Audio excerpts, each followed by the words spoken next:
will you never forget about the Holocaust? The worst part of the Holocaust that I can remember was when we came to Auschwitz, and as we opened up the train, the doors of that train, the train, by the way, was like a cattle train for animals, and they took us down from this train and they started selecting the children and women and sick people and so on. And my mother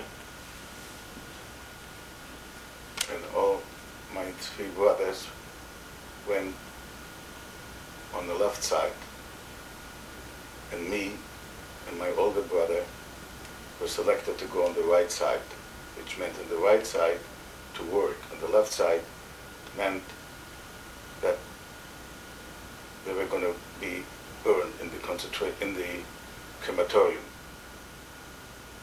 At that time, I didn't know what the word crematorium meant, and I asked one of the men who helped select, "What's over there?" When I saw smoke, I didn't see the chimney, but I did see smoke. A lot of smoke came out of the black smoke.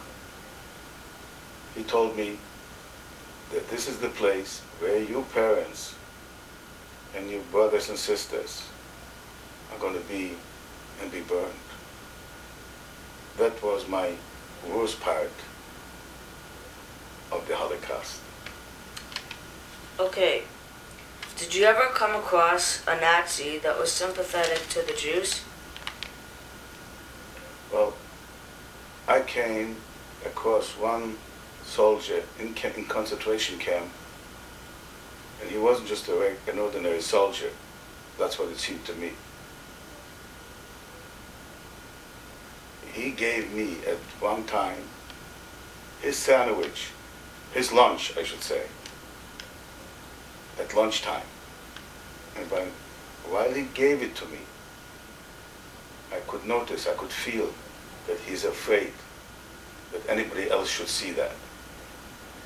Yes, so that question, I think that he was sympathetic. And Okay.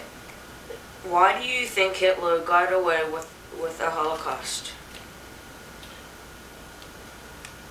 well, why I think made him get away with the Holocaust? Well, I can only say my opinion.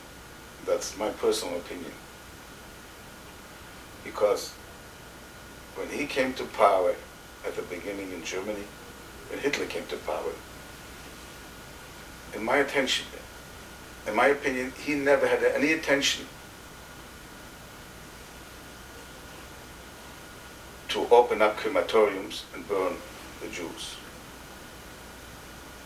Maybe he had this in his mind, but he would have been afraid to do that.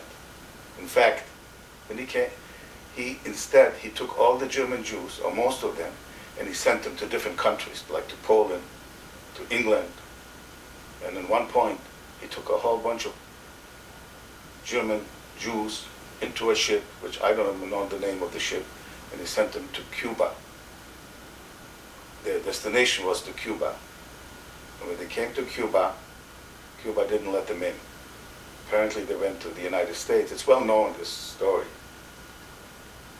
And the United States didn't let them in. They went to, I believe it, they tried to come to Canada. Canada didn't let them in. Eventually they had to go back, which some of them lined up in England, in Belgium, but most of them had to go back to Germany. And I believe at that point, when he said, if nobody wants the Jews, and I certainly don't want them, that's what gave him the green light. And that's when he started opening up concentration camps. And when he did that, there was no objections. There were no demonstrations anywhere in the world. When he saw that, he gets away with that. He opened up crematoriums. And this is the reason why he got away with all that. If the world would have spoken up right away, there would have been no 6 million Jews killed as it happened. Is there anything you would like to add to the story of survival in the Holocaust? The only thing I can add to the Holocaust is that must never have been forgotten, shouldn't be forgotten,